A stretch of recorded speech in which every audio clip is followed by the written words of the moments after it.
Hello and welcome back to another Warlords of Draenor alpha video.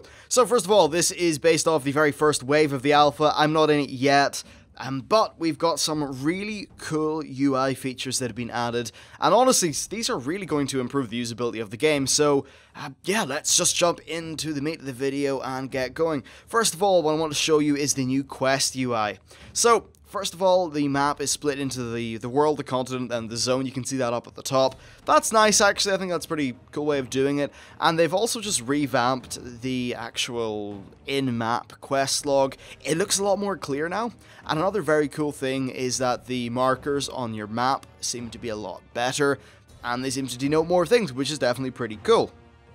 Another nice thing is that it says, you'll see in one of these screenshots, the amount of chapters you are through your current zone story. That's really cool because the way questing in Warlords will work is that if you want, all you have to do is go through the main story of a zone. You don't have to do the side quests or anything like that. So having this here will allow you to track your progress. And I'm guessing that because there's a little magnifying glass button on it, you'll be able to click that and it'll tell you where your next quest is available from. That really is quite nice. Then another thing which isn't shown here, but any quest items that you may need to use or have or anything like that are stored on your objective pane. They're not actually stored in your bags, which is honestly a very awesome thing. Then another cool thing that we saw is that quests can have bonus objectives. So there was this one for Gormal Watch, and you just had a quest objective to overrun some ruin, but also you had some bonus ones, which were to slay some things and then thaw out some captured Frostwolf orcs. That's nice. It definitely indicates a little bit more player agency and choice in the quest flow of the expansion, and that's something that's got me very excited, which is definitely a good thing, I'd imagine. Another very, very good feature to talk about is actually your bags. Bags are a lot better now. Basically, they've got a few little sorting functions, including an auto sort and things like that. That's very nice. I think there's a trash selling feature as well. Those are definitely going to be very useful throughout the game, which is quite nice. Oh, and then finally about the map. If you have your map up and you start moving, then your map will come translucent. Really awesome. That's nice. Then another thing that they have done is massively improve the key binding system. So it now works on, there's the usual grid, but also things are split into categories. This is far more usable, and I know that most people are going to be using, say, Bartender to do their keybinds, but for those who want to just rock the default UI, really fantastic. It's nice to see Blizzard paying attention to that. Okay, next we have the toy box. This is kind of similar to what we've seen previously in some of the BlizzCon screenshots they gave us. You just get a grid of all the possible toys in the game, and if you unlock them, then you don't have a grayed out thing. You have a thing you can click on and use your toy. That's kind of nice. And this is in the same bunch of tabs that you find your mounts and your pet journal. Unfortunately, the tab art storage is not going to be a feature for 6.0, I believe, though they seem to plan on adding that in the future. Then as for toys, I'm not sure if things that you've deleted will be restored and put into the toy box. They have said that they're still working on that, and they don't have any announcements to make as of yet. Okay, so next we have the mount UI. This is largely the same. However, there's a really cool feature.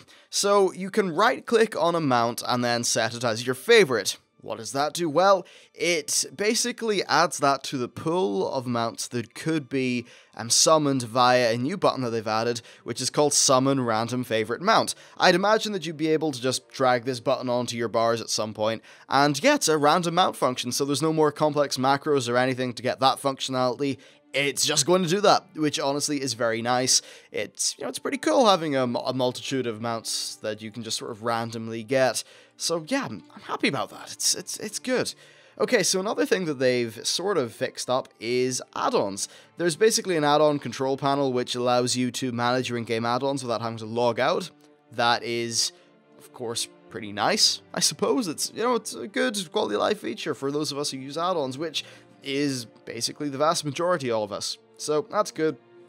Then next, they have also polished up, and this is really cool actually, they have polished up the dungeon journal so that it now will give you a short little overview of the fight for each role, which is nice, and then also some of the boss's abilities are bracketed, which just means it's very easy to and, you know, shift-click them, stick them into chat, or read them, or various things like that. You know, brings up a mouse over tooltip. That's looking really cool, actually, and I like the way that the Dungeon Journal now gives a short overview for every role. I think that might help LFR significantly, which is damn good. Though I suppose it's gonna slightly hurt the market for doing LFR video guides on YouTube. Shit. Ah well, I'll find a way to work around it. Okay, so we have one or two more things. First of all, there's the Garrison UI. You've already seen this in my Garrison video, but I'll flash those by really quickly in case you want to see them again and awe at the, I don't know, the texture resolution of the little wooden side panel. Hell yeah. And then finally, we have NPC Outlines. Now, this is actually pretty nifty. So, NPCs will have a little outline on mouse over. A friendly NPC will have a, by the looks of things anyway, a green outline. Players will have a blue one, or at least friendly players will. Neutral things will have a kind of just yellowish, you know, not very, sort of yellow, kind of white-ish little glow around them. And then enemies will have a red glow.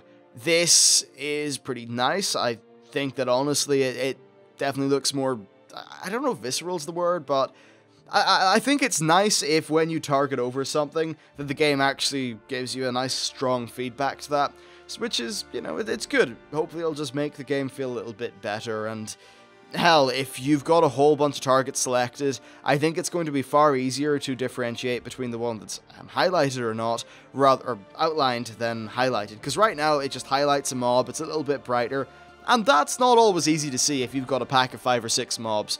So this is definitely a cool usability feature. Anyway, that is it for this quick little preview of the new UI elements that they'll be adding in the expansion. Be sure to stay tuned to the channel for more, and once again, I hate having to say this, if you are at Blizzard or have any way of sort of sneaking me into the alpha via some hijinks or perhaps some sort of satanic ritual involving dead goats, then I would appreciate it greatly. Thank you very much for watching, and I will see you next time.